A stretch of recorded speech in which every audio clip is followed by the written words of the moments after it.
Will you soon have to pay to use Twitter? If Elon Musk gets his way, maybe. He's trying to buy the platform, and here is what he said about it just moments ago at the TED conference in Vancouver. Twitter has become kind of the de facto town square. It's just really important that people have both the reality and the perception that they are able to speak freely within the bounds of the law. So one of the things that I believe Twitter should do is open source the algorithm.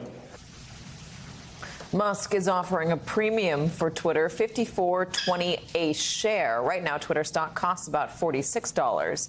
He's offering a premium. He's also talking a little trash. In a letter to Twitter's chairman, he said he doesn't have confidence in the social media's current management structure and that he, Elon Musk, can, quote, unlock its potential. Now, what does that mean? And beyond Musk, who might benefit? To help us understand is the person you always want to have on when an eccentric billionaire wants to take over a tech giant. New York Times contributor and Pivot co-host Kara Swisher. Also Hi. Because you've been texting with him. So, Kara, what is he saying? Actually emailing. I told him my son's like the 5420 joke that he's making about weed, which I think most people realize.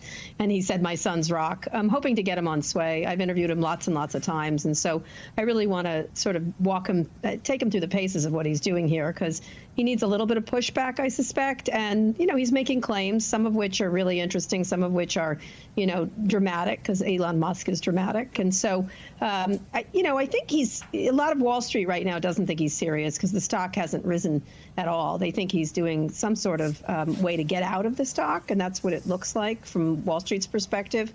I think he's much more serious than that. But I'm not sure he can afford it, even though he said it on stage. I don't think he can. He puts his other companies at great risk.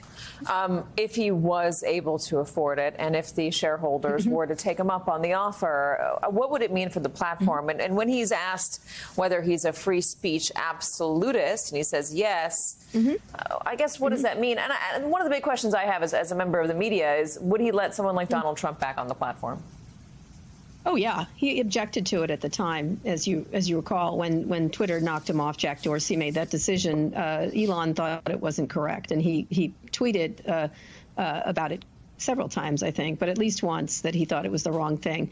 He sort of dabbles in this area and talks about free speech, but he's never run a social media platform, which is like descending into a potential cesspool. And so I think he'd find it quite a bit harder running it to figure out what should be done and what should not. It's easier to sort of make a lot of observations from the sidelines, and he's very good at that. I think running it's another story. One of the things that's most interesting is that this company is not a very big company, and it's not a very good business. And I think he's right about that. The potential does need to be unlocked, and it has a lot more value than it has over the course of its history. What would that look like? I mean, he's talking about a subscriber base, paying a certain amount of money, but then also, would that mean that there would be ads on the platform? Because part of the thing that people hate about Instagram, even though it's quite addictive, is that, every other scroll is an ad for something. Yeah, well, it's also quite lucrative, by the way, FYI. There are ads on Twitter. You just don't see them. That's how bad they are at it. So that's one of the issues. I think a subscription is interesting. I think both you and I and a lot of people would pay to be, depending on how many subscribers you have. It's a great marketing vehicle. It's a great news distribution vehicle.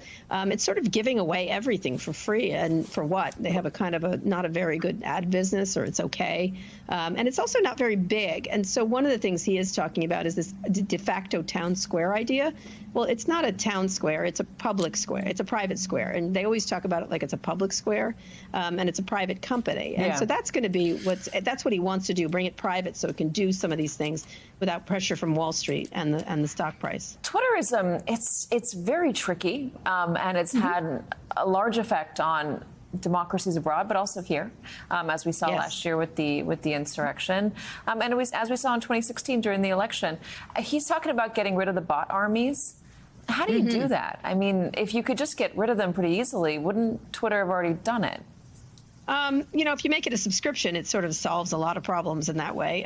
It's a very difficult technical problem to deal with. Every one of these sites, including Facebook, which has unlimited resources, has issues around this. And it's not necessarily in their interest to focus on it. It does ruin the experience on Twitter. And by the way, Elon has a bot army. There's a lot of people who tweet about him that may not be existence. That said, he has a lot of fans, and he can really get them going in a lot of ways, depending on what he's tweeting about, whether it's weed or taking over Twitter, which he does. He does a lot of different meme stuff. But I think this is a company that is under leveraged, and so a lot of people have looked at it.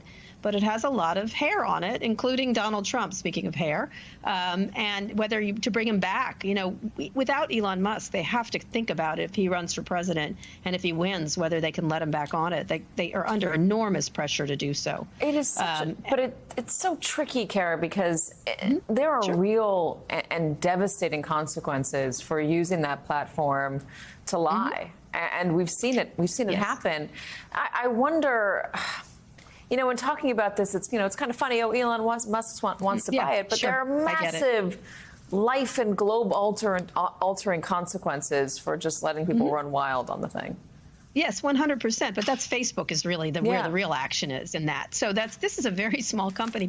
It has an outsized influence because media people like it, politicians, world leaders, and Elon Musk. And so one of the issues is if he's not going to do this, and by the way, Twitter and some of its biggest investors, like Prince Al-Walid bin Talal, are saying no, and they're putting poison pills in.